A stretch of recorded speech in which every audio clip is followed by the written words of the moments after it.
7:31 a.m. It has been said that Michael Jordan's decision to sign with Nike was one of the greatest deals in sports history, launching a multi-billion-dollar business, helping turn the company into a basketball juggernaut and changing the game for hundreds of athletes who came after him. But what if it was only the second best deal Jordan did in his lifetime? In 2010, Jordan made an incredible transaction that might rival it, even if it doesn't get the attention it deserves. At the time, NBA franchise values had gone backward due to the economy. Charlotte Bobcats owner Bob Johnson was deep in debt, and the NBA was interested in helping Jordan get ownership of a team after previous attempts failed. The league's brightest stars are assembling in Charlotte from February 15 to 17. Everything to know for All-Star 2019. Can you draft a winning NBA All-Star team? NBA Shot Chart Trivia. Guess that All-Star starters, reserves, coaches All-Star Saturday, dunks, threes, skills fields. Who goes no? 1. Big All-Star questions. LeBron, Giannis voted as All-Star captains. Low, 24 All-Stars, and who missed the cut? The result was a landmark deal that has matured into one of the great team purchases in recent history. Jordan got the Bobcats for a reported value of $275 million, but most of it was the assumption of debt. The NBA approved the purchase with Jordan putting up just $30 million in cash, according to the Charlotte Observer, an arrangement the league would almost certainly not approve today. Jordan has subsequently bought more shares in the team and now owns about 90% of the franchise. His ownership has lifted Jordan's net worth by hundreds of millions over the past decade. This month, Forbes estimated the Hornets, nay Bobcats, are now worth more than $1.2 billion. The Hornets have typically operated in the red but are buoyed by a robust revenue-sharing system that funnels tens of millions to Jordan annually to help make his team profitable.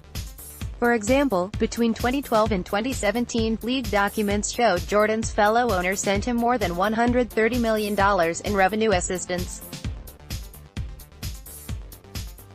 This week, Jordan will host one of the NBA signature events when the All-Star Weekend comes to Charlotte.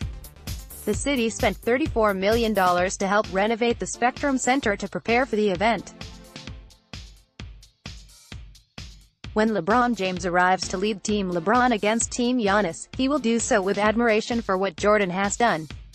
The 6 championships and Hall of Fame career, of course, but James has been in awe of Jordan's on-court accomplishments since he was a young boy. Michael Jordan's career on and off the court has long been a model for LeBron James. David T.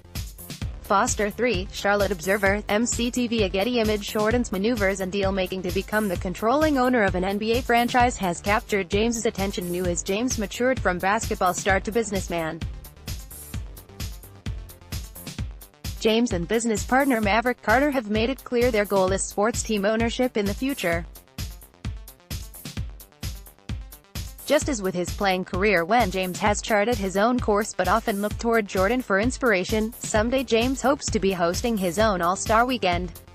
In reality, James is already a sports team owner. As part of a deal in 2011 with Fenway Sports Group, James received a small percentage of the English soccer powerhouse Liverpool FC. FSG bought the team for $477 million shortly before it did the deal with James. The club is now valued at roughly $2 billion. That James investment has gone quite well. How LeBron's LA roots established the foundation for his budding global empire. I see LeBron owning multiple teams someday, said Fenway Sports president Sam Kennedy. Not just NBA, but perhaps international soccer and maybe in esports. One thing we've learned working with LeBron is that he sees the big picture. He has a track record of making smart decisions and looking for opportunities. He's also been very successfully financially, and that's what you have to do to become a sports team owner. There aren't many former NBA players who've gone on to become owners of NBA teams. It's one of the reasons James has been drawn to 2 of them, Jordan and Magic Johnson, who owned 10% of the Los Angeles Lakers at one time and is now one of the owners of the Los Angeles Dodgers. Grant Hill has a piece of the ownership of the Atlanta Hawks and is the team's vice chairman. Shaquille O'Neal has a small ownership stake in the Sacramento Kings. Elliot Perry has an ownership share in the Memphis Grizzlies and is the team's alternate governor. I had the chance to see my father, Calvin, pursue ownership in teams, said Hill, whose father was a Pro Bowl NFL running back and was a part of groups that tried to buy the Washington Bullets and New England Patriots, that planted the seed for me. It's one of the reasons why I wanted to get to know and learn from the owners that I played for over the years. But not many NBA players get that seed planted when they're in high school like I did, even now when NBA ownership is more diversified than ever, with several controlling owners who are women and international ownership on the rise. James doesn't have many peers in his pursuit. Successful players often go on to become coaches or general managers and, of course, excel in the business world with the money they've made in their careers. But James, who has a net worth of $440 million, according to Forbes, is one of the few who has vocalized his desire to advance to the ownership level. Almost no players have come to me over the years to seek counsel how I did it, said Perry, who got an ownership position with the Grizzlies when they moved from Vancouver in 2001 through a relationship with minority owner Staley Cates. I've only had a few conversations about it. More players could absolutely do it, and I would have thought there would be more by now. With the NBA's business booming, the barrier of entry to become an owner is outrageously high. James has done very well financially. By the end of his current 4-year contract with the Lakers, he'll have earned a record $390 million in NBA salary. He has earned several hundred million from Nike and has a lifetime contract with the brand that has the potential to earn him hundreds of millions more. He has made tens of millions from Coca-Cola over 16 years of endorsement deals. Cashed out an ownership position with Beats headphones that made him more than $50 million when Apple bought the company for $3 billion in 2014. He has a large position in the Blaze Pizza chain and is a central owner in 2 media companies, Spring Hill Entertainment and Uninterrupted, among other investments. He's on his way to being a billionaire. But he might not have to spend it all on a team outright to have ownership power. Former New York Yankees great Derek Jeter reportedly has just a 4% share of the Miami Marlins, which investor Bruce Sherman bought in 2017 for $1.2 billion. But it's Jeter, who was the face of the bid to buy the team and who runs the Marlins baseball and business operations, acting as the lead decision-maker. That's the type of deal that James, who has developed numerous partnerships with wealthy individuals and companies, might seek to gain a de facto controlling ownership position within the next decade. James probably would be able to front an ownership group within days of his retirement if he wanted. Finding the right backers and right opportunity is another story.